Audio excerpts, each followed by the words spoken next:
resolvi tentar uma dieta vegetariana ou vegana. Essa informação vai... E aí chegou o horário do almoço. Essa informação vai gerar um leilão. Um leilão entre um vendedor de tofu, que vai querer me manter nessa dieta vegetariana, e um vendedor de carne que vai aproveitar o fato de eu estar sentindo falta de carne para me jogar uma foto de um GIF no meio do meu Twitter e do meu Facebook, para eu ficar com vontade de comer carne e perder no meu objetivo de tentar ser vegano ou vegetariano. O relevante é que essa escolha e esse leilão foi feito fora da minha vida. Eu não decidi participar desse leilão, isso foi leiloado pelas minhas costas, dados sobre mim, que vão influenciar a minha escolha de vida, uma escolha muito fundamental do que eu quero comer, que imediatamente vai ser decidido fora da minha esfera. Qual é a importância dos dados? Quais caminhos a inteligência artificial ainda vai percorrer no Brasil e no mundo? O consultor de inovação Caio Almendra conversa conosco sobre esse assunto. O episódio apresenta os próximos passos da criação de uma estratégia brasileira de inteligência artificial para regulamentar o seu uso. Além disso, Caio comenta sobre o seu conceito de labirinto movediço para explicar o nosso atual momento com a IA.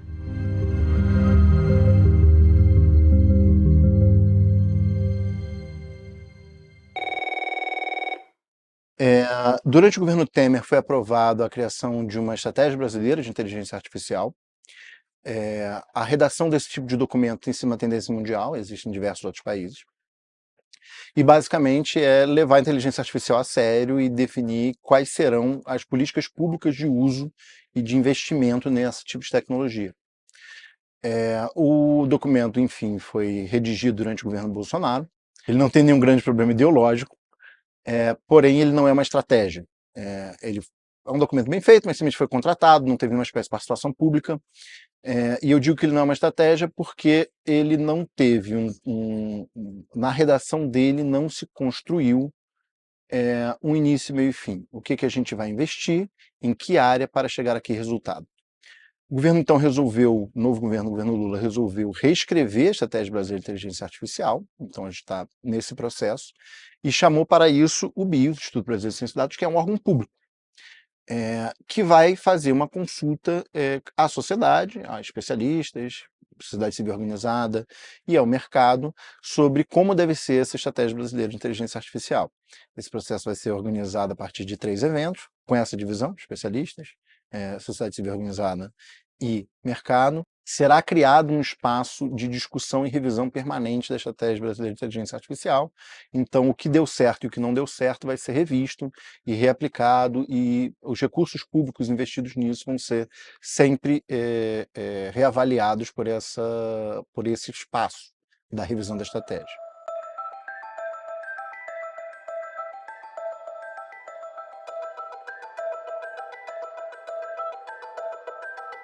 Existe dentro do Vale do Silício, que é um espaço da elite financeira mundial muito específico, uma ideologia muito própria de tecnosolucionismo, a ideia de que a tecnologia vai solucionar tudo.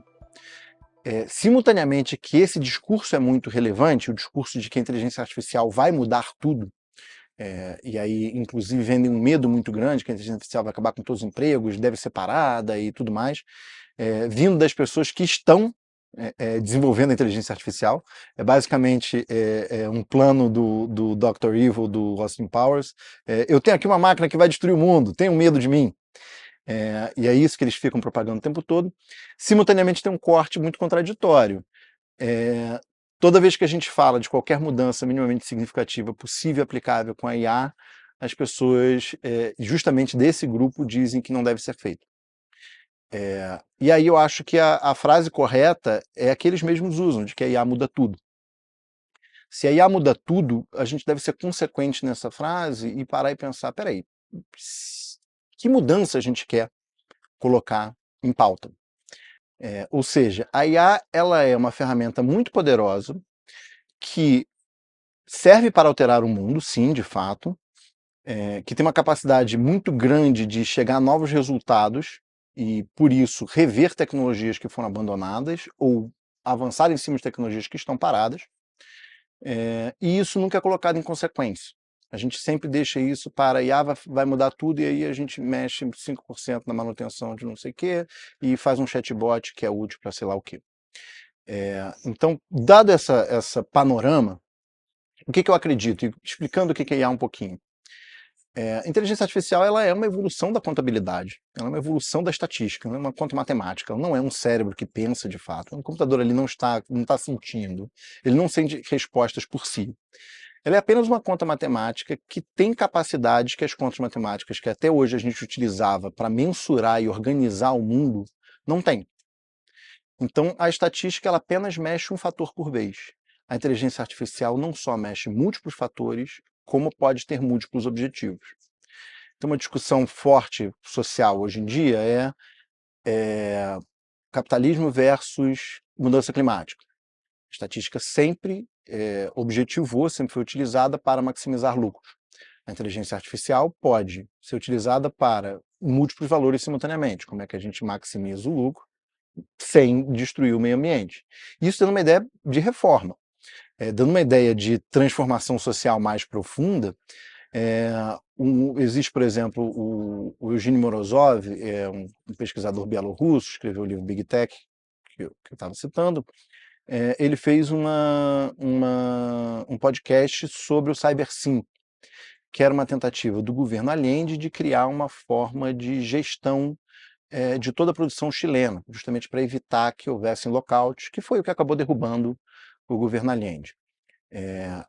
Além, claro, da presença dos Estados Unidos e dos militares. E a ideia que o Morozov fala é que mesmo na década de 70, aquilo ali era uma proto-inteligência artificial. Era um sistema que recebia múltiplos inputs e saía com múltiplos valores. E era a ideia da transformação de um processo de conhecimento de toda a sociedade em um processo de participação democrática. Então a gente pode falar que a inteligência artificial pode vir desde melhorar a manutenção daquilo ali, ou melhorar a logística daquilo ali, reduzir o custo, aumentar o valor, até pensar que ela pode transformar a forma que a gente vê a organização social. A gente pode organizar a sociedade não para ter um único valor, mas para ter múltiplos valores. Vamos lucrar preservando o mundo. Vamos organizar a sociedade para todos serem ricos. Vamos organizar a sociedade para todos não serem miseráveis. Como é que a gente utiliza uma ferramenta tão potente assim, uma transformação social muito mais profunda?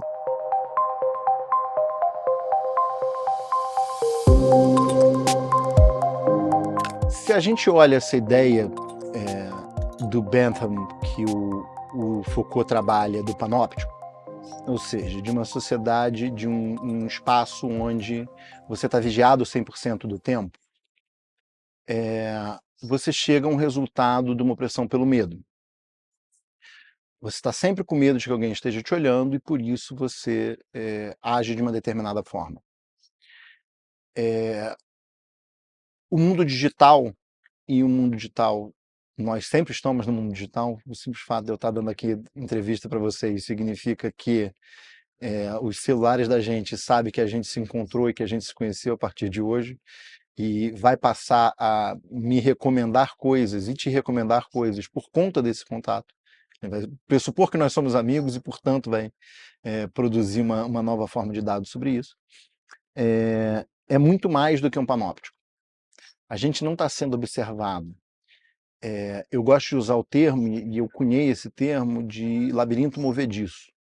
A ideia é que não só tem algo nos vendo, como a própria geografia desse mundo digital, ou seja, onde a gente vive, a geografia desse mundo digital é mudado a cada momento por esse arquiteto inteligência artificial que controla a forma do mundo digital. Então, a partir do momento que eu demonstro interesse por algo, esse algo aparece muito mais na minha presença digital. O que significa que a cada momento, não só eu estou sendo observado, como a forma que esse mundo é mexida de acordo com as minhas ações dentro desse mundo. Esse labirinto movediço, como se fosse um magneto em cima do panóptico, mudando as paredes da minha prisão para nunca me deixar fugir, ele não mais opera pelo medo. Por quê?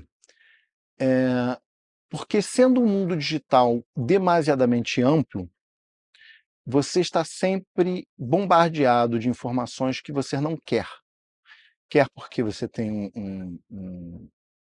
um problema moral com elas, que é basicamente a discussão das bolhas entre políticas, ou seja, você não quer ver o conteúdo de um negacionista do Holocausto, você não quer ver um conteúdo de um transativista, porque você tem um problema moral com os dois. Então você é censurado, esse conteúdo não chega a você.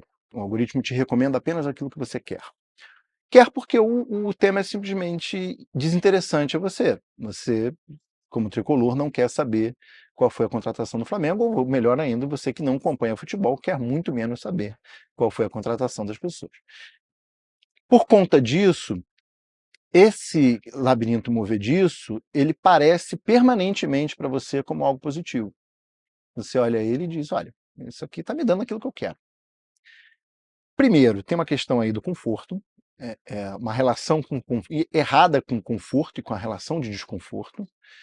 Você está um dado meio esquisito, mas a seção de pediatria canadense disse que crianças devem ser colocadas em situações de desconforto, risco, etc. Brincar, bater, judô, brincar de espadinha com um pedaço de graveto e tudo mais, porque a relação do ser humano com o risco, com o dano, com o medo e por aí vai é necessária para a gente conseguir viver no mundo. Se a gente não tem permanentemente um espaço de conforto, a gente fica castrado da nossa capacidade de encarar o mundo e o diferente. Então, isso nos priva de um poder e de uma felicidade. A preocupação da seção pediátrica é com o conforto e a saúde mental das crianças. Então, essa é uma questão. Mas outra questão muito mais relevante é que a pessoa que opera esse processo todo, a inteligência artificial, ela tem um controle sobre a sociedade nunca antes visto. É por isso que tem tantas pessoas falando em tecnofeudalismo. Yanis Varoufakis é um que fala recentemente sobre tecnofeudalismo no seu último livro. Por quê? Porque quando o mercador chegava num feudo, na época do feudalismo, ele tinha que ajoelhar na frente do rei para pedir, por favor, deixa eu vender meus produtos aqui. Em certo sentido, é isso que acontece com a Amazon. Você só consegue vender aquilo ali se você estiver bem no aplicativo. Você consegue vender seu Airbnb se você estiver bem no aplicativo. E se você estiver bem no aplicativo, você tem que seguir as regras deles. Então é um controle e um poder muito grande. Então, daí a ideia de chamar isso de tecnofeudalismo. Por fim, essa parte de a gente está o tempo todo produzindo dados e por aí vai. Eu em breve pretendo lançar um livro sobre a riqueza dados em si. O que significa riqueza dados? O que ela faz? Como é que ela é? Porque ela é um tipo de riqueza muito própria e muito diferente da forma que a gente normalmente pensa as riquezas. Primeiro que quanto mais dados se tem, maior a utilidade daquele dado, de cada um daqueles dados. E, portanto, quanto maior a utilidade dele, teoricamente maior o valor. Existem vários fatores caóticos que reduzem o valor de um dado. Vou dar um exemplo simples. Se eu quero assistir um filme hoje, e vou discutir com minha namorada que filme eu quero assistir, essa informação de que eu quero assistir um filme hoje, ela é muito valiosa, até o momento que eu entrei no cinema. A partir do momento que eu comprei o ingresso, essa informação não vale mais nada. O fato de eu ter escolhido numa segunda-feira qualquer ver um filme não tem mais valor nenhum. Então, ele tem uma perecibilidade também, muito rápida, muito instantânea. E aí o livro interessante é o Big Tech do Eugene Morozov de novo, esse leilão de dados, dá um exemplo que ele usa. Se eu resolvi tentar uma dieta vegetariana ou vegana, essa informação vai. E aí chegou o horário do almoço. Essa informação vai gerar um leilão. Um leilão entre um vendedor de tofu, que vai querer me manter nessa dieta vegetariana, e um vendedor de carne que vai aproveitar o fato de eu estar sentindo falta de carne para me jogar uma foto de um GIF no meio do meu Twitter e do meu Facebook, para eu ficar com vontade de comer carne e perder no meu objetivo de tentar ser vegano ou vegetariano. O relevante é que essa escolha e esse leilão foi feito fora da minha vida. Eu não decidi participar desse leilão, isso foi leiloado pelas minhas costas, dados sobre mim, que vão influenciar a minha escolha de vida, uma escolha muito fundamental do que eu quero comer, que imediatamente vai ser decidido fora da minha esfera. Mas, voltando, Nós estamos sempre produzindo dados. Por quê? Porque dados são muito relevantes para nos convencer enquanto consumidores. E a gente produz dados autonomamente.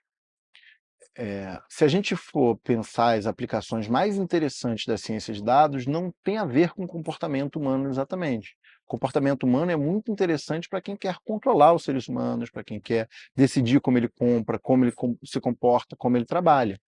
Então, para as elites financeiras e os governantes do mundo, por assim dizer, não políticos, mas o governo de verdade, ou seja, o capitalismo, esses dados são muito importantes. Para a sociedade, é muito mais interessante eu saber dados sobre o mundo à minha volta. Se o mundo está aquecendo, qual é a comida que faz bem, qual é a comida que faz mal, qual é o tipo o que está acontecendo com a cidade que a gente criou, se as coisas estão ruindo, se as coisas estão dando certo, e por aí vai. Esses são os dados que interessam a gente. O controle da sociedade sobre o mundo interessa a gente.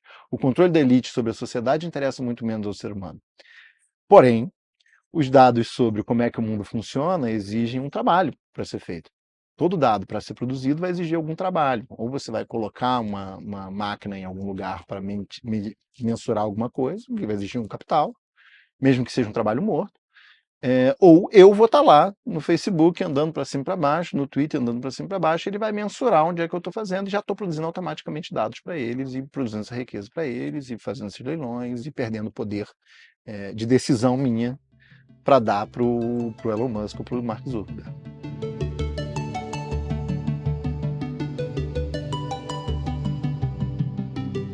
Existe um fenômeno dos dados que é uma consequência disso que eu expliquei, que é uma consequência do fato de quanto mais dados você tem, mais valiosos eles são, que é o fenômeno superconcentrador.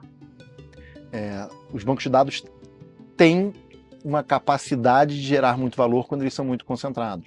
Se você tem muitas informações sobre como as pessoas se comportam, muitas informações meteorológicas, para onde as pessoas vão e tudo mais, cada banco de dados desse que você vai juntando, maior o valor de cada um desses dados. Então ele é um processo muito concentrador. Por isso você nunca teve tanto poder na mão de tão poucas pessoas. Nenhum ditador do passado, aquilo que a gente chamava de totalitarismo, desde o fascismo até o comunismo soviético, tinha a possibilidade ou o sonho de saber onde todas as pessoas estão a cada momento. Ninguém tinha esse poder.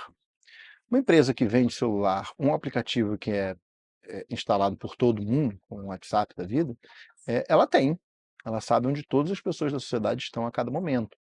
E por conta de uma relação muito intensa entre as Big Techs e a comunidade de inteligência, NSA e CIA, com porta giratória, pessoas trabalhando de um indo para o outro, muitas vezes empresas dessas sendo financiadas por comunidade de inteligência e Departamento de Estado, essas empresas sabem onde a gente está. Um poder que nunca foi dado antes, nunca foi pensado antes. É um sonho que nenhum ditador distópico conseguiu sonhar. E aí a gente chega a uma outra questão, que é o fato de que esses dados são concentrados. Quanto mais concentrados eles são, mais riqueza ele produz. Então eles tendem a ser concentrados cada vez mais. E em sendo concentrado cada vez mais, a resposta que a gente tem ou é um monopólio muito grande, essas empresas concentrando todos esses dados em mercados diferentes e por aí vai, para chegar a um banco de dados unificado de uma única mega conglomerado, ou é um Estado tendo acesso a esse banco de dados e sendo democraticamente gerido, sendo organizado de forma democrática para que a gente não tenha esses dados sendo usados contra a nossa vontade. Uma terceira possibilidade é primitivista, virar e dizer, não, esses dados não devem, alguns dados não devem ser controlados, alguns dados não devem ser acumulados. E eu acho que uma boa resposta deveria ser tudo isso ao mesmo tempo, ou seja, nós deveríamos evitar que esses dados sejam produzidos nessa quantidade, alguns dados não deveriam ser produzidos. O fato de um celular avisar minha geolocalização para a empresa que fez o joguinho que eu jogo enquanto eu estou no ônibus é uma maluquice, mas acontece. E por conta disso a gente deveria sim limitar. Além disso, grandes bancos de dados deveriam ser operados para em prol da sociedade, de forma democrática. A forma de organizar essa gestão de grandes bancos de dados para o povo e não para o controle do povo, controlado pelo povo e não para controlar o povo, a gente ainda tem que construir. Inclusive, essa tecnologia pode ajudar. E, enquanto nada disso acontecer, a gente vai ver cada vez mais uma concentração e concentração econômica. Porque dados, esse é um detalhe muito curioso, assim, ele não produz riqueza por si, ele produz riqueza a partir de transações econômicas já existentes na sociedade. Quer por uma decisão de consumo minha, quer por uma decisão de logística de uma empresa, quer por uma decisão gerencial de uma empresa, é sempre algo que já está na sociedade, mas ele reduz custos ou aumenta vendas. Então, ele já é um processo que se alastra por dentro do funcionamento normal da economia.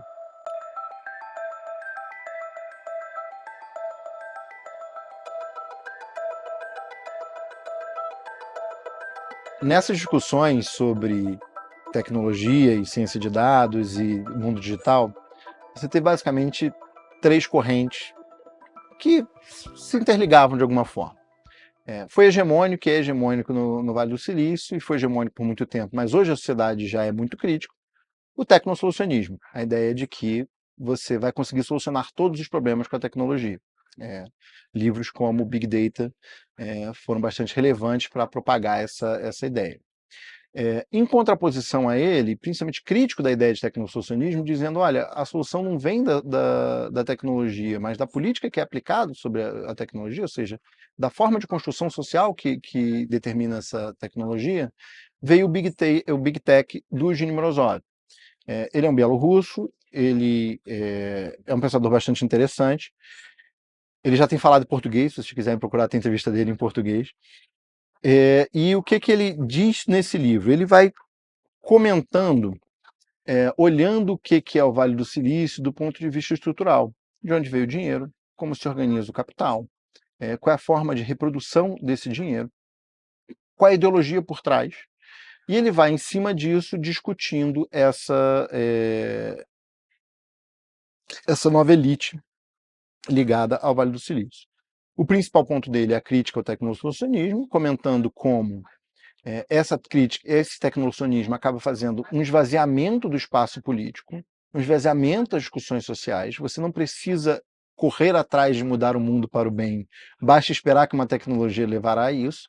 E isso, no final das contas, quanto menos as pessoas foram se envolvendo politicamente com a construção da sociedade, mais as pessoas que determinavam como essa tecnologia era feita ficavam poderosas. E aí, um outro polo que não é exatamente antagônico, mas não deixa de ser bastante interessante de ser lido, é Mark Fisher com Realismo Capitalista e David Graeber com Dívida, Bullshit Jobs e Down of Everything, que dizem, olha, o que está acontecendo na verdade é que não há uma evolução tecnológica. A gente tem um grande conjunto de perfumaria, mas nada está mudando de fato.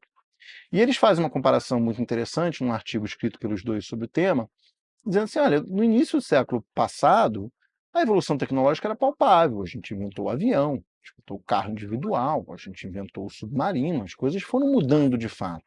O que a gente tem hoje é uma grande propaganda de que tudo irá mudar, mas, na verdade, uma reprodução das mesmas formas, dos mesmos espaços. E eles dizem que isso passa a acontecer não porque o Vale do Silício é incapaz de ser inovador, mas porque com a chegada do neoliberalismo, a inovação passa a ser impossível. Você passa a ser muito ineficiente em criar inovação. Porque a forma habitual de gerar inovação era dar recurso para as pessoas, esconder essas pessoas num canto qualquer, dar dinheiro para elas, elas ficam tendo ideias, a maioria não vai dar certo, não vai dar certo, você esquece, um ano depois você olha elas de novo e traz algo de interessante dali. O fato desse produtivismo acadêmico que responde por volume e não responde mais por resultado de fato, por evolução de fato, acaba sendo um impeditivo para o crescimento científico. Então, que haveria uma parada. O que a gente tem, na verdade, é a mesma sistemática social, inclusive em termos de tecnologia, apenas espraiando para mais e mais espaço.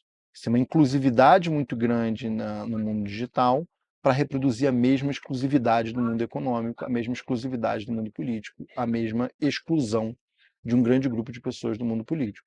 Então, eles justamente afirmam que, olha, então, que não está mudando. Então, ficam três posições. Tecnosolucionismo, a tecnologia vai solucionar tudo. Pessimismo, a tecnologia vai nos lascar, vai piorar o mundo. E tecnoceticismo. Olha, a tecnologia nem mudando está. As coisas nem estão mudando tanto assim quanto a propaganda diz que estão.